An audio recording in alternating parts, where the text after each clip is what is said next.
Fala, nação atleticana, tudo bem com vocês? O meu nome é Luiz, sejam bem-vindos ao canal Palavra do Atleticano. E no vídeo desta sexta-feira nós vamos reagir a declarações dadas pelo ex-treinador do Atlético Paranaense Maurício Barbieri em entrevista concedida ao canal UOL. Então fiquem comigo que logo depois da vinheta a gente volta para falar tudo sobre o tema do vídeo de hoje.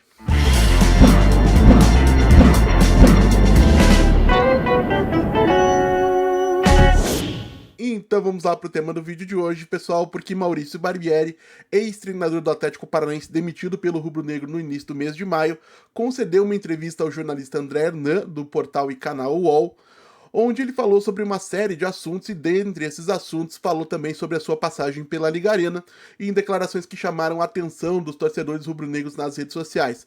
E no vídeo que foi publicado ontem aqui no canal, o Gladys Sebarri, que está sempre aqui comentando os vídeos do canal, um grande abraço para ele, sugeriu que eu reagisse a essas declarações e como eu realmente não cheguei a assistir esse vídeo, eu achei uma boa ideia, eu vou colocá-lo na tela e vou comentar em tempo real o que quer que o Maurício Barbieri tenha dito sobre a sua passagem pelo Furacão. Então aguardem só um minutinho que a gente já volta. Recente, o teu último trabalho foi o Atlético Paranaense. Outro clube que é muito organizado, outro clube que é pioneiro no Brasil de organização, de ter estádio, de pagar em dia, de todo mundo querer trabalhar lá. Mas caiu para a segunda divisão, é um time que roda muito o treinador, que roda muito o jogador sai muito rápido. O que acontece com o Atlético Paranaense que a gente via sempre como um modelo e hoje gera uma dúvida? É uma boa pergunta, tá? Vamos ver o que o Maurício Barbieri pode falar, o que ele identificou de possíveis problemas na estrutura do Atlético durante o período que ele teve no CT do Caju. Até então, nenhum problema com a pergunta do jornalista. Olha, eu acho que o Atlético ainda é um modelo em muitas áreas, e aí é uma opinião minha, talvez não, eu acredito que não seja um modelo em relação a projeto esportivo. Aqui eu concordo, inclusive vai muito de encontro a um vídeo que eu publiquei recentemente aqui do canal, elencando os motivos que levaram o Atlético à crise que o clube vive nos dias de hoje, mas vou esperar o Maurício Barbieri elaborar, e aí a gente comenta em cima daquilo que ele trouxer aí de argumentos. Né? Então eu estou tomando a licença aqui de separar agora o que é estrutura, o que é gestão, né, o que é desenvolvimento de clube. Eu acho que o Atlético tem uma trajetória fantástica nesse sentido. Você mesmo citou estádio, centro de treinamento, super organizado, paga tudo em dia. Agora, isso é uma coisa, né? A construção de um projeto esportivo, o desenvolvimento de um projeto plurianual para muitos anos, aí eu acho realmente que o Atlético não tem conseguido manifestar isso, não tem ido nessa linha. Eu acho que essa troca constante de treinadores, na minha opinião, é extremamente prejudicial, né? A rodagem grande também de elenco. Quando eu recebi o convite, sabia que ia ser um ano muito difícil, porque um clube desse tamanho na Série B sempre é complicado, sempre a pressão é enorme. Já tinha o exemplo recente do Santos, né? Mas é isso, quando eu recebo o convite, o elenco era um. Quando eu desço do avião, o elenco já era outro. E aí, na semana seguinte, o elenco foi completamente reformulado. Poucos jogadores ficaram. Eu me atrevo a dizer que menos de 10%. E quando você tem uma mudança tão grande de elenco, com exigência, com cobrança, com pressão por resultado, você precisa ter tempo para desenvolver as coisas, né? Porque, eu falei isso em muitas oportunidades, meu desafio como treinador em muitos momentos não é ensinar o Hernan jogador a jogar futebol, isso o Hernan sabe, mas é fazer com que o Hernan consiga jogar dentro de um coletivo, que é uma estrutura coletiva, né? E isso leva tempo, você responde de um jeito, outro jogador responde de outra maneira, um jogador de fora que está chegando, um estrangeiro, demora um tempo para se adaptar, alguns se adaptam em 2, 3 meses, outros levam 6 meses, outros levam um ano, muitos não se adaptam, né? A gente tem... Eu vou parar aqui antes que o Barbieri entre por outros tantos aspectos e aí na sequência a gente recupera o vídeo. Mas até aqui, gente, eu não tenho problema nenhum com essa resposta, a não ser que pode acontecer daqui a pouquinho, que o Maurício Barbieri tente colocar essa falta de projeto esportivo do Atlético como responsável pelo fracasso dele no comando do clube. O Maurício Barbieri, sim, teve muita responsabilidade pelo início, pelo fim precoce da sua passagem pela Liga Arena, quando ele insistiu com uma série de jogadores, quando ele tomou uma medida desesperada de remontar a equipe para a primeira partida contra o Brusque lá em Santa Catarina e acabou perdendo completamente o pouco que ele tinha construído até aquele momento. Então, Sim, o Atlético realmente tem uma falta de projeto bastante evidente para quem acompanha o dia a dia do clube. Eu só não acho que o Maurício Barbieri possa se escorar nessa falta de projeto esportivo para justificar o baixo nível do seu trabalho quando ele esteve aqui em Curitiba comandando o Atlético. E aí, sobre a falta de projeto esportivo do Atlético, não é novidade para ninguém. Tanto é que nesse momento o Atlético não tem um diretor técnico de futebol, não tem um gerente de mercado, todas as contratações das próximas janelas, a princípio, ficarão a encargo do presidente Mário Celso Petralha, não tem um head scout, né, um gerente de localização, de busca de talentos no mercado, que o Vitor Bastos acabou demitido pelo clube. Então, as contratações que chegarem ao Atlético serão ou oferecidas por empresários, ou serão de iniciativa da própria diretoria, ou serão indicados pelo próprio treinador, e nada disso seria um problema se houvesse um departamento responsável por filtrar todas essas informações, todos esses oferecimentos, todas essas sugestões e indicações, para que o Atlético pudesse, ao final de tudo, ter uma coesão nas suas decisões dentro do mercado. Mas não é isso que acontece, não é de hoje. O Atlético passa por uma reformulação, uma grande e profunda reformulação do departamento de futebol por ano, em anos mais tranquilos, já chegou a acontecer 2 ou 3 vezes na mesma temporada. Então é um clube que não tem continuidade de nada, não é só no cargo de treinador, mas no cargo de treinador em específico, o Atlético é muito, muito complicado. Passaram aí dezenas de treinadores pelo clube nos últimos anos, com pouquíssima continuidade, com exceção talvez do Thiago Nunes lá em 18-19. A gente pode falar em uma certa continuidade em relação à dupla Filipão e Paulo Turra, mas no geral o Atlético é uma máquina de moer técnico. Se não for o clube que mais demite treinadores do Brasil, certamente está no top 3 sem nenhuma dificuldade. E é logicamente tudo isso que acaba contribuindo nesse cenário de pouca profissionalização do departamento de futebol para que o Atlético não tenha um projeto estruturado, que não inclui, entre outras coisas, a utilização das categorias de base, onde o Atlético investe muito dinheiro anualmente, onde conquista bons resultados em competições regionais e nacionais, sub-20, sub-17, e pouquíssimo disso reflete no desempenho da equipe de cima, porque esses meninos encontram a porta fechada na equipe principal, justamente pela falta de um projeto esportivo mais claro. Vamos ver se o Maurício Barbieri vai mencionar alguma dessas coisas ou se ele vai tentar se escorar nessa falta de projeto do Atlético para justificar suas próprias falhas e seus próprios erros. História de inúmeros jogadores de muita qualidade que não se adaptaram ao futebol brasileiro, depois acabam voltando para o país de origem, conseguem ter sucesso.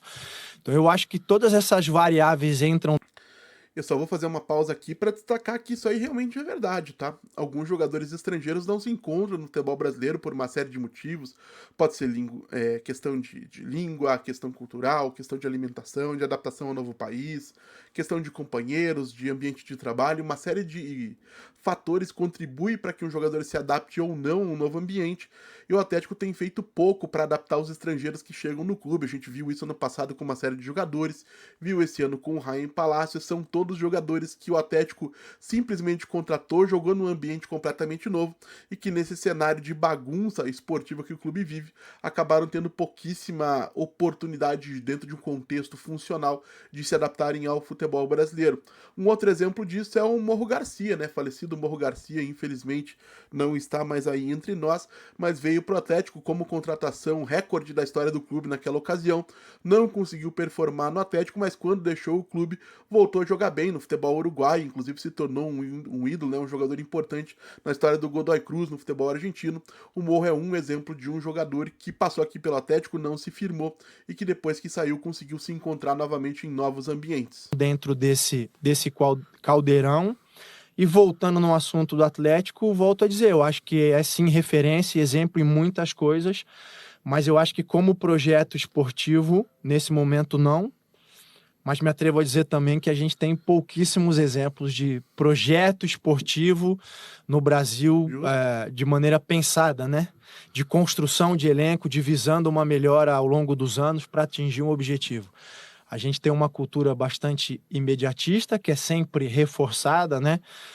E não digo que seja papel da imprensa, eu acho que é reforçada de forma cultural, a gente tem as redes sociais aí, e a gente tem pouca paciência para esperar, para desenvolver, né? Para acreditar num trabalho de médio e longo prazo, e isso cria muitas dificuldades.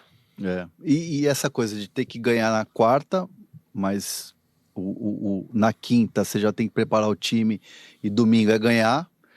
isso atrapalha demais o trabalho, né? Não que você também não queira ganhar no domingo, né? Mas essa coisa da pressão, quarta e domingo ter que ganhar, isso tá meio insano, né? Tá, e isso acaba tendo uma influência direta no trabalho do treinador, né? No sentido de que, vou te dar um exemplo claro, assim, né? Existe uma corrente de pensamento ou uma ideia de que, né, o futebol moderno envolve você sair jogando de trás, né, sair curto no tiro de meta, trabalhar, né, buscar ter a posse e tal. E eu concordo, estou 100% de acordo com essa ideia, mas se você é apresentado na terça-feira, tendo que entregar resultados na quarta, qual treinador vai estar disposto a correr o risco de errar, tomar um gol contra, no outro jogo errar, tomar um gol contra e persistir nessa ideia durante alguns jogos, entendendo que lá na frente ele vai colher os resultados, né?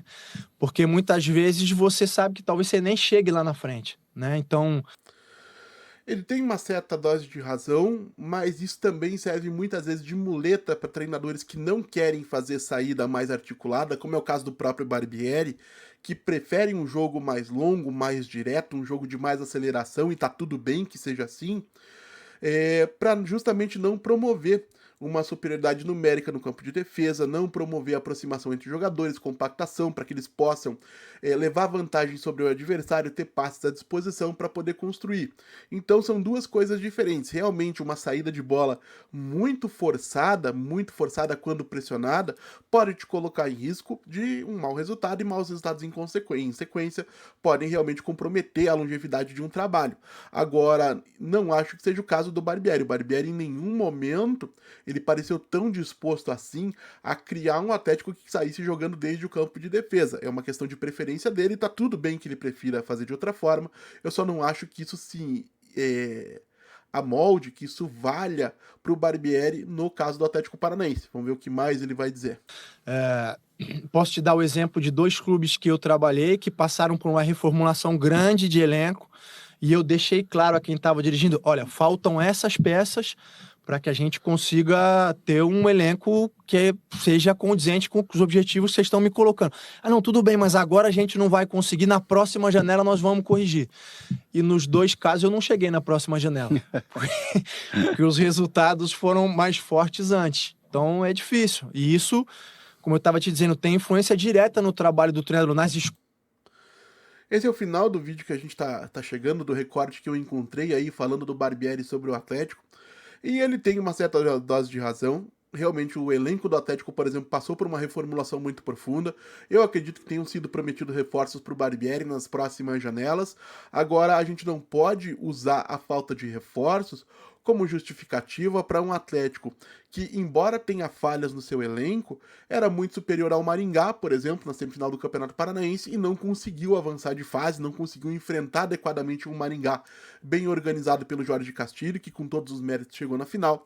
A gente não pode utilizar a falta de reforços do Atlético Paranaense como uma justificativa, como uma muleta para uma equipe que não foi capaz de dominar o Brusque, que é um clube de Série C de Campeonato Brasileiro, com muito menos investimento na comparação com o Atlético. A gente não pode usar a falta de reforços do Atlético Paranaense como justificativa para um clube que teve desempenhos muito ruins numa Série B, onde, eu repito, sem nenhum medo de errar, o Atlético tem um dos elencos tecnicamente mais qualificados, se não for o mais qualificado, e é um dos maiores investimentos, aliás, é o maior investimento em folha salarial da atual edição da Série B do Campeonato Brasileiro. Então o Maurício Barbieri tem sim razão em uma série de coisas que ele traz, o que ele não pode fazer, e que é justamente o que me parece que ele está fazendo. A categoria, a classe treinador brasileira é muito adepta dessa estratégia de divergência, de fugir de responsabilidades, e o Barbieri está tentando se escorar nessa série de questões onde ele tem razão, onde são meias verdades, digamos assim, para justificar o mau trabalho dele no Atlético. Então eu vou encerrar aqui a tela de vídeo, a gente já volta para arrematar o vídeo de hoje. Então assim, gente, eu vi algumas pessoas revoltadas com essa entrevista do Barbieri, e me parece bastante natural que ele aponte uma série de problemas que a gente aponta também no dia a dia, e quando a gente faz isso de maneira racional, a gente não pode se incomodar quando um profissional que passou pelo clube indica problemas que precisam ser solucionados. Então, o Maurício Barbieri tem razão em muita coisa. O Atlético, em termos de departamento de futebol, é muito desorganizado, um clube muito pouco estruturado para conseguir chegar nos seus objetivos. Agora, é uma pontuação que eu acho que é válida. Não é o caso do Maurício Barbieri. O trabalho do Barbieri no Atlético não foi comprometido por esses motivos, isso não foi prejudicado por esses motivos levantados por ele. O Maurício Barbieri tinha elementos para fazer um trabalho melhor e não fez um trabalho melhor por conta dele mesmo, por convicções e escolhas que ele tomou ao longo do caminho, que acabaram afastando o clube do trajeto que se imaginava para ele nessa temporada e, consequentemente, levaram à demissão precoce de um treinador que todo mundo esperava lá em janeiro, inclusive eu, né, esperava no sentido de torcia, que ficasse até o final do ano, porque se o Barbieri ficasse até o final do ano, era sinal de que tinha dado tudo certo pro Atlético, o clube estaria voltando para a Série do Campeonato Brasileiro, mas infelizmente o Barbieri acabou se perdendo ao longo do caminho. Eu coloco sempre a partida de volta contra o Maringá na Liga Arena como o grande ponto de reviravolta da passagem do treinador pelo Atlético, onde muita coisa, muitos conceitos se perderam, e o ponto onde eu entendo que a coisa chegou no ponto de não retorno, onde não havia mais como corrigir os erros que foram cometidos, para mim, a primeira partida contra o Brusque pela Copa do Brasil lá em Santa Catarina. Então, em resumo, é isso, gente. O Maurício Barbieri tem razão em uma série de coisas, mas não são justificativas, não são motivos que justifiquem a passagem fracassada dele pelo Atlético em 2025, que ele tenha aí boa sorte nos próximos projetos, nos próximos trabalhos, né? Mas que não volte ao Atlético, pelo menos não antes de mostrar ter mais capacidade do que teve nesse início de temporada para comandar o Furacão. Mas quero saber também a opinião de vocês, claro, o que vocês acharam dessa entrevista do Maurício Barbieri ao André Hernan lá no canal UOL. Deixem aí nos comentários, como sempre digo aqui, eu leio todos. E se você está chegando agora, eu vou pedir que você deixe o seu like, se inscreva no canal Palavra do Atleticano, compartilhe o conteúdo em redes sociais. A gente volta à frente do Atlético Paranaense provavelmente no domingo, aqui no canal Palavra do Atleticano. Amanhã eu tenho uma série de compromissos, não consigo garantir que eu vou ter tempo para gravar. Então é isso, gente. Muito obrigado mais uma vez pela atenção de todos e até a próxima.